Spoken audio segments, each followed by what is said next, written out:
Tomémonos un tinto, seamos amigos. Café Águila Roja, calidad certificada. Hola, muy buenas. Bienvenidos al Canal 2, el canal de nuestra gente. Un invitado para mí especialísimo, Santiago Castro Gómez, quien ha tenido una trayectoria brillante. Qué bueno poder entrevistar personas que por donde han pasado han dejado una estela de eficiencia, de bondad y sobre todo de calidad humana. Santiago lo tenemos hoy, solamente alguien lo iluminó y le dijo, láncese, y hoy lo tenemos aquí lanzado en el programa, pero va para la gobernación. Santiago, bienvenido, de verdad, muchas gracias por estar acá y nos alegra tenerlo. Muchas gracias, Demetrio, es un gusto estar acá en tu programa, en el Canal 2 y compartiendo con todos los televidentes. Cuénteme, ¿qué lo motivó para lanzarse a esta aventura o a esta locura o a esta iniciativa que usted tiene en su cabeza? Pues Demetrio, te cuento, al principio, cuando me lo empezaron a plantear a principios de este año, estaba un poco resistente, tengo que confesar.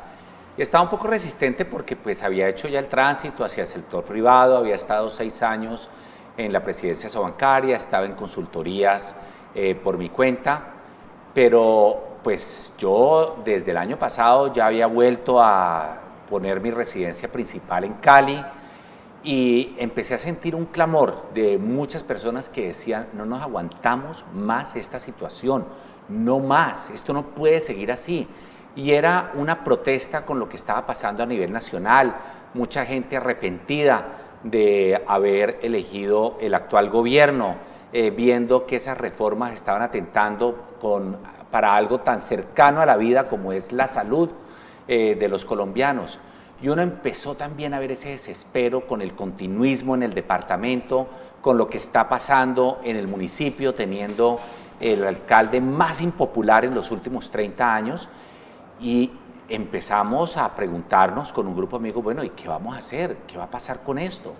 En la alcaldía uno veía buenos candidatos, uno antes decía, oiga, de pronto lo que tienen es que unirse porque no es por falta de buenos candidatos. Pero en la gobernación era casi que escoger entre el continuismo y escoger entre la izquierda radical, ideologizada, y había un cúmulo de votación de opinión que realmente no tenía rumbo. Y pues en ese momento sentí el llamado, y yo siempre he tenido una vocación por el servicio público, y dije, hombre, yo puedo hacer una diferencia, puedo generar impacto. Yo creía que de pronto ya habían pasado mis épocas de electoreras, pero pues uno cuando lleva eso en la sangre no puede resistirse cuando uno siente que puede hacer una diferencia, y creo que vamos a hacer una gran diferencia en el Valle del Cauca, porque ¿qué es lo que la gente pide, Demetrio, cuando dice, oiga, yo quiero un gobernante, pues que sea un gobernante que tenga experiencia, que se haya preparado académicamente y que tenga resultados?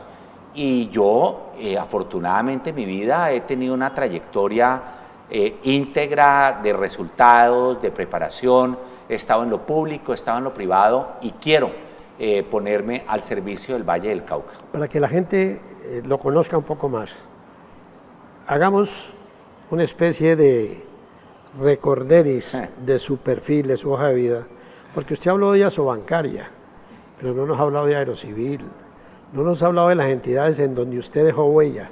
Así ¿Por es. qué no nos recuerda esto, Santi? Pues Demetrio, a ver, cuando empecé mi vida profesional, la empecé en el sector fundacional.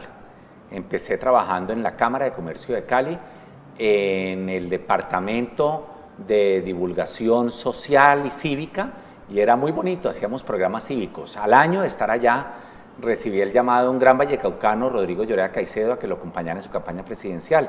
Supuestamente iba a estar en la parte administrativa, pero como yo había estudiado Ciencias Políticas y Economía y me gustaba la política, pues empecé a ir a barrios, empecé a ir a las comunas. Empezó a untarse de política. Sí, y me nombraron jefe de comuna, de la comuna 19, aquí, vecina nosotros.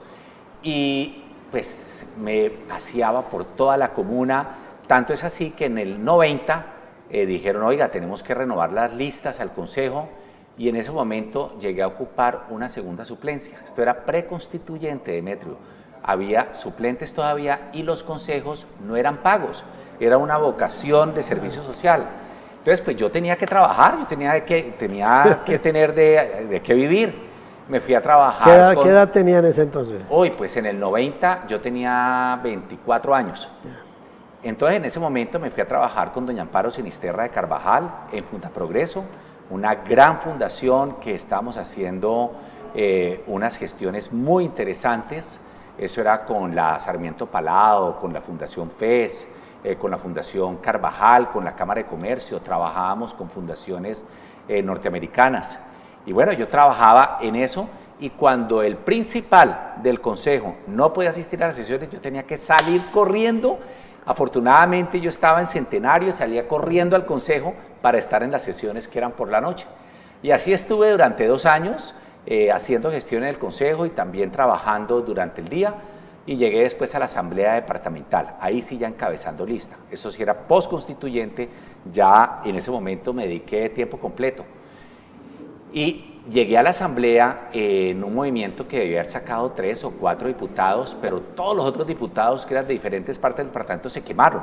Entonces yo era el único ¿Cómo así? diputado. ¿Sacaron 3 o 4 diputados? Sí, en ese momento, pues si tú recuerdas, el doctor Rodrigo Lloreda había acabado de perder su campaña presidencial, se había como alejado un poco de la política, no estaba ejerciendo toda la disciplina, el control y el rigor que generalmente había en esos movimientos, que eran disciplinados, que eran movimientos de mística, que eran otra cosa, muy diferente a lo que estamos viendo ahora.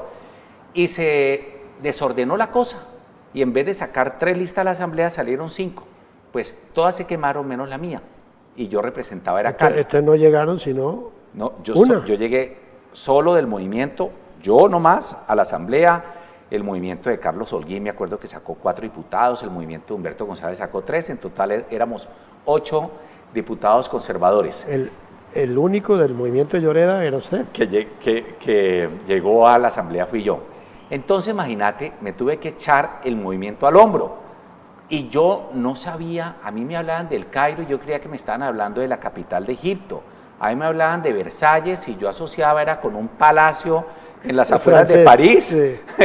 O sea, ese era mi nivel de desconocimiento del Valle del Cauca. Pues me puse a recorrer este departamento, creo que lo recorrí muchas veces, hicimos presencia hasta en corregimientos, yo me iba a 6 horas de carretera hasta el Cairo, después me iba a los corregimientos de Sevilla, después me iba a Naranjal, que es de Bolívar para arriba, hay que pasar primero a la Primavera y después llegar a Naranjal, eso es casi a puertas del Cañón de Garrapatas, esa zona ya era un poquito caliente de esa época, pero bueno, eso me dio un conocimiento del departamento, me dio también un nombre, y con eso fue la base para yo aspirar a la Cámara de Representantes en el año 94. En el año 94 llego a la Cámara de Representantes, me toca de entrada el gobierno Ernesto Samper. Yo con esa juventud, ese idealismo, yo no podía aceptar que estuviéramos gobernados por unas personas que fueron financiadas con dinero del narcotráfico. Me fui lanza en ristre, yo era parte del escuadrón suicida con Ingrid Betancourt y con María Paulina Espinosa. Hicimos debates, pedíamos la renuncia de Samper, tuve muchas amenazas en ese momento, pero empezamos a marcar una diferencia. Y fui reelecto 3 veces más, en el 98, en el 2002 y en el 2006.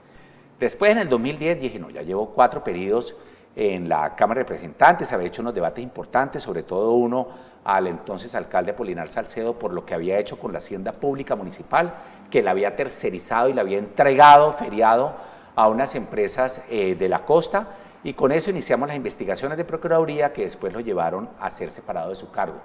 Pero bueno, yo dije, bueno, ya he cumplido mi ciclo, voy a lanzarme al Senado de la República, y me pasó lo que nos pasa eventualmente a todos los políticos, que es nuestra primera chamuscada. Eso es algo bastante educativo. ¿Pero le dejó alguna enseñanza la chamuscada? Sí, claro. Primero que uno tiene que saber reinventarse, uno tiene que no solamente estar preparado para el plan A, sino empezar a pensar en planes B. Yo no tenía plan B y en ese momento tuve que maniobrar. Afortunadamente, había una persona que me conocía muchísimo, que era Juan Carlos Pinzón, que después fue secretario de Presidencia, y conocía de una afición mía, que era el tema aerocomercial.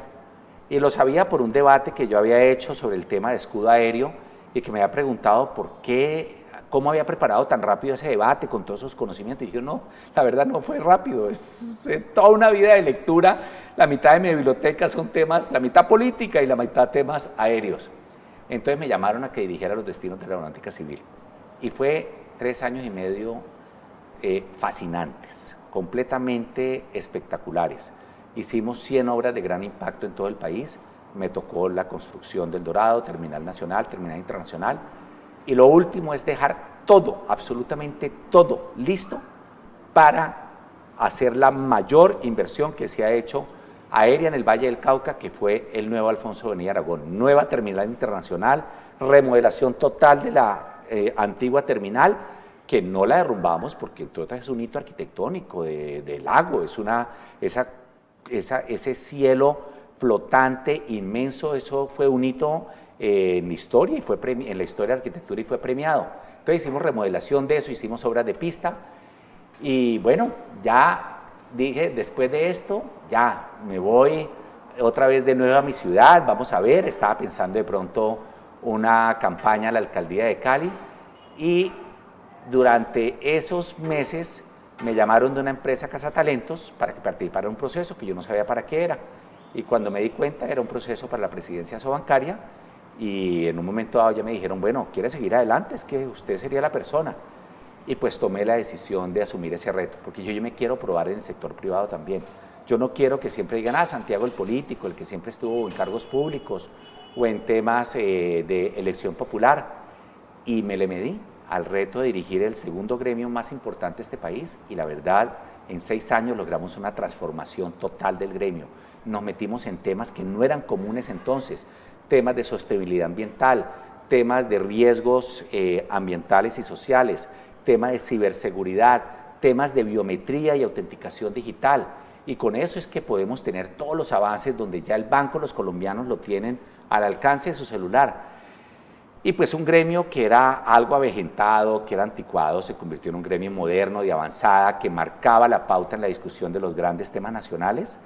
Y bueno, ahí estuve 6 años, una experiencia larga, muy productiva, pero decidí que ya era tiempo de volver a mi ciudad, y estaba pues haciendo mis temas privados, estaba en juntas, una junta que me fascinaba, que era de Propacífico, que lamentablemente tuve que renunciar por esta campaña, pero cuando ya se dio el momento de decidir por la gobernación del Valle, pues en ese momento dijimos, se la vamos a meter toda, con entusiasmo, con alegría, con mucho compromiso y sobre todo con mucho amor por este valle y con mucha transparencia, porque tenemos que aprender a que la política y los temas públicos se pueden manejar de manera correcta, sin corrupción, sin clientelismo barato, y si hay acuerdos, que los pueden haber, sean acuerdos transparentes sobre la mesa y no pactos inconfesables.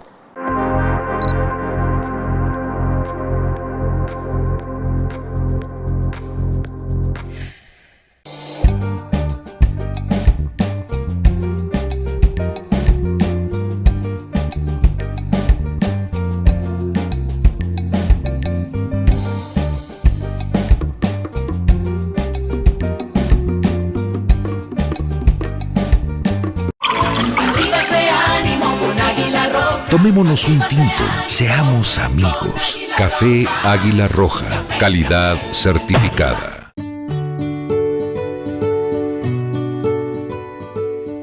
Conmemorando la lucha por la igualdad, el reconocimiento y ejercicio efectivo de sus derechos, no solo un día ni un mes, sino durante todo el año, la Alcaldía de Cali adelanta proyectos en torno a la mujer. Con una inversión cercana a los 6.000 millones de pesos, la Administración del Puro Corazón tiene en su plan operativo anual de inversiones un total de 12 proyectos orientados a su beneficio. trabajamos en la prevención de las violencias basadas en género.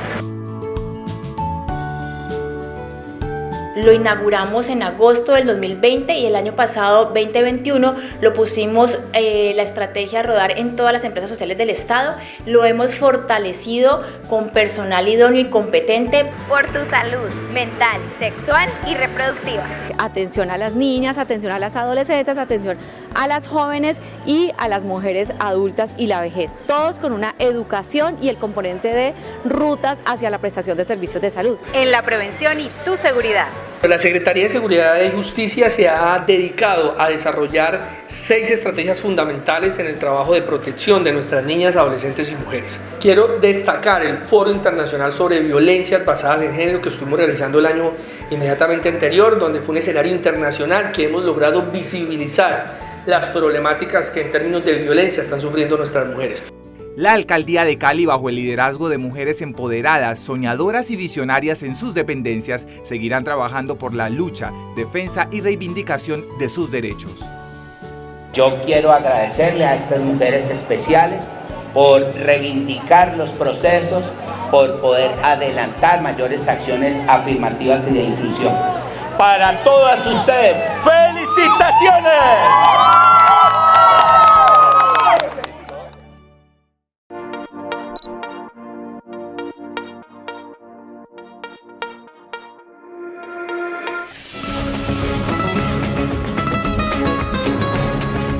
Santiago, la descripción que ha hecho usted de su carrera, pues no solamente lo muestra como es, y al decir como es como un profesional brillante. Teniendo todo en apariencia, porque uno dice tenerlo todo, ese bichito de la política todavía lo llevaba usted. Pero ¿qué hizo que usted dejara toda esa hoja de vida brillante para someterse a un ambiente en donde sabe lo difícil que es y en donde no es lo mismo trabajar en la empresa privada que lidiar con la política? Algún bichito lo debió picar a usted para que tomara esa determinación. Con franqueza, ¿qué fue lo que lo hizo decir, voy por esta? Pues lo primero es lo que es constantemente subyacente, que es la política. Cuando uno estaba en la política... ¿Ese bicho lo ha tenido usted siempre? Claro, uno lo lleva en la sangre, Demetrio, y eso es imposible. Sí. Incluso cuando estaba trabajando en el sector privado, en la bancaria, yo en las campañas políticas me venía a Cali casi todos los fines de semana y me iba a reuniones. Y yo sé que los banqueros a muchos no les gustaba eso porque a veces aparecían fotos y todo, pero les decía, bueno, es que todos tenemos que participar y pues yo soy un colombiano y un colombiano que participa en la democracia. Entonces, pues ese bichito lo lleva uno. Pero cuando uno ya ve que hay un vacío y que uno tiene la capacidad de poder, de representar algo importante para los vallecaucanos y que puede llenar ese vacío que había entre el continuismo y la izquierda radical, y al ver que otras personas, porque yo hice el esfuerzo, yo hablé con algunas personas para que se lanzaran a la gobernación, porque pues todavía estaba con idea, bueno, pues de pronto no debo ser yo, de pronto debe ser una persona que haya estado, digamos, durante todo este tiempo, en los últimos años, también en el tema político. Pero al final entendí que uno tiene que atender ese llamado, incluso sin tener ninguna garantías. Aquí no hay ninguna garantías de éxito, de victoria, pero uno lo que tiene que tener es la convicción y tiene que tener la seguridad, por lo menos, de que hay un camino y una posibilidad de lograr ese éxito. Y yo lo veo muy claro, y es trabajando con la opinión de los vallecaucanos, 600.000, 500.000 vallecaucanos que no están atados ni por ideologías, ni por maquinarias clientelistas, y que quieren a alguien que verdaderamente los pueda representar en la gobernación del Valle. Santiago, usted nombró hace un momento la alcaldía también. Entre la alcaldía y la gobernación, ¿por qué se decantó por la gobernación? Demetrio, yo creo que la alcaldía en este momento tiene candidatos buenos. Es más, si yo hiciera ahorita una encuesta entre mi familia, habría por lo menos 3 candidatos que estarían presentes en esa alzada de manos. Entonces, entrar a un tema de alcaldía sería enturbiar más algo que antes que nada tenemos que organizar para que podamos tener un alcalde o la alcaldesa que Cali se merece. En cambio, en la gobernación había un espacio muy grande, además yo tengo un recorrido también departamental. Mi recorrido ha sido más departamental que municipal. Yo fui concejal durante un periodo de 2 años, pero yo fui diputado 2 años y representante a la Cámara durante 16 años. O sea, yo he estado más en lo departamental que en lo municipal, siendo que lo municipal me fascina, no te lo voy a negar. Me parece un reto espectacular. Además, lo que se puede hacer con la ciudad es casi inconmensurable. Una buena gestión puede dar un vuelco a la ciudad de Cali, pero también se puede hacer en el departamento. Y este es un departamento que ha perdido liderazgo, este es un departamento que ha perdido posicionamiento en competitividad. Ahorita estamos de quintos, por debajo de Risaralda, por debajo de Santander, por debajo de Bogotá, por debajo de Antioquia. En educación básica y media estamos de puesto 21, no puede ser. No puede ser que estemos en el Valle está de puesto 21. El Valle del Cauca está en puesto 21, o sea, casi en la cola. Y entonces uno dice, ¿pero qué han hecho durante estos últimos años? ¿Por qué tenemos estos indicadores tan lamentables? Entonces, pues uno es cuando empieza a decir, hombre, yo creo que aquí lo que ha faltado es más gerencia pública. Y la gerencia tiene que empezar con los equipos que uno escoge. Es que si uno le debe a cada santo político, pues no va a poder escoger un buen equipo. Yo creo que uno puede concitar voluntades políticas, pero eso se puede hacer sin tener que entregar de manera milimétrica una gobernación, sin tener que dejar de examinar hojas de vida, las aptitudes y las capacidades de las personas para desempeñarse. Yo no te digo que sé de todo, por el contrario. Bueno, nadie sabe de todo. Nadie sabe de todo, pero uno sí tiene que saber de quién rodearse y que sepa lo que uno no sabe y pueda desempeñarse en esos cargos y formar equipos coherentes y que trabajen de manera armónica, que es lo que el Valle necesita. No, pero ya lo ha dicho usted, son 16 años que estuvo de representante y conoce la región. Pero cuando un político tiene esa visión, como es su caso, quizás también se pregunte qué posibilidades tengo, porque una cosa es el panorama que se presenta y otra cosa es la capacidad de trabajo que tenga cada cual para poder conseguir ese objetivo. Le hago esta pregunta porque para nadie es un secreto saber que Dilian Francisca Toro tiene dominada la situación. Digo dominada desde el punto de vista conceptual porque los cargos en todos los municipios los tiene ella. Usted dice, asumo ese reto y lo asume con una visión que también está dejando perplejos a los televidentes porque las ganas suyas pues resaltan. Ese ánimo, ese espíritu, esas ganas de trabajar. Usted, con franqueza, Santiago, ¿esas posibilidades las ve acrecentadas cada día? Sí, y son muy buenas, Demetrio, y te voy a decir por qué. ¿Por qué? Porque en el Valle votan aproximadamente 1,5 millones de personas, votos válidos por candidatos, quitando votos en blanco, votos en nulo, tarjetas no marcadas. Y de ese 1,5 millones, por lo menos hay 700.000 vallecaucanos libres, que no están atados a maquinarias políticas ni están ideologizados en la izquierda. Entonces, si nosotros... ¿Pero esos 700.000 votan? Sí, esos 700.000, te estoy hablando de cifras actuales de votantes en el pasado. O sea, personas que han mostrado tener una capacidad de voto independiente o porque han votado por partidos que no son caracterizados por el clientelismo político o porque han votado por candidatos de opinión. Y si nosotros captamos unas 4/5 partes de ese voto, estamos al otro lado, porque esas maquinarias políticas van a estar divididas entre ese clientelismo del continuismo de las castas que han gobernado, además entre otras. Si la Francisca se postula y finalmente se inscribe, listo, pero es que no hay candidaturas invencibles, aquí no hay nadie que sea invencible, y el Valle ha mostrado que se ha sacudido en el pasado. Aquí tuvimos a Gustavo Álvarez Gardiazabal de candidato y derrotó a Carlos Holguín casi con todas las estructuras políticas. Nosotros tuvimos a Yomarro Rodríguez derrotando a las estructuras políticas en el municipio. Este departamento ha mostrado en el pasado que llega momentos en que cuando el hastío y el cansancio llegan a tal punto que se rebosa la copa, se sacude.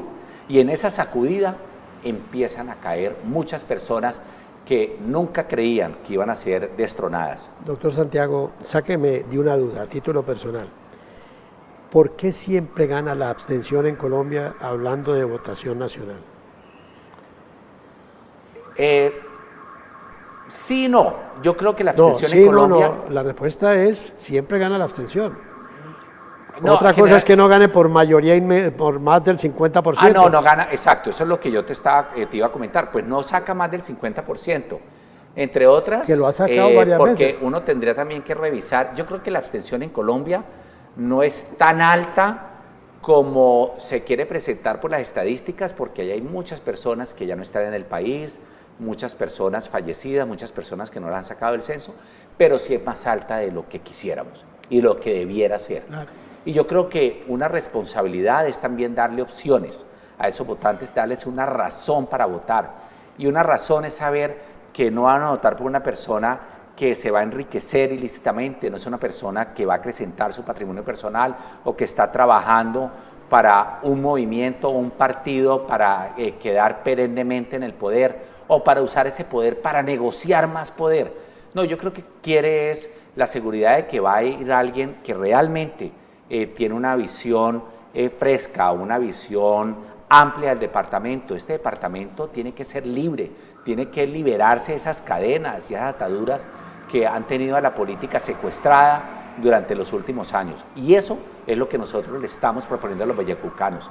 No se dejen embaucar, rompan esas cadenas y demostremos que somos más fuertes y más numerosos que los que nos quieren hacer pintar como un departamento y un electorado que ya está atado y que ya está decidido. No, señor, nada está decidido en este momento.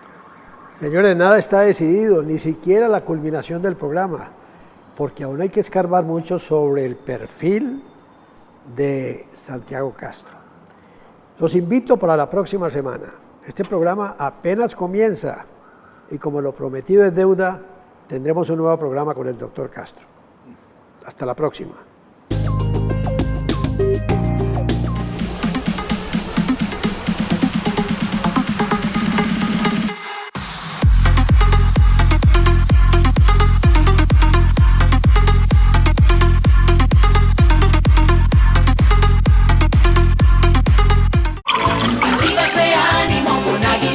Tomémonos un tinto, seamos amigos. Café Águila Roja, calidad certificada.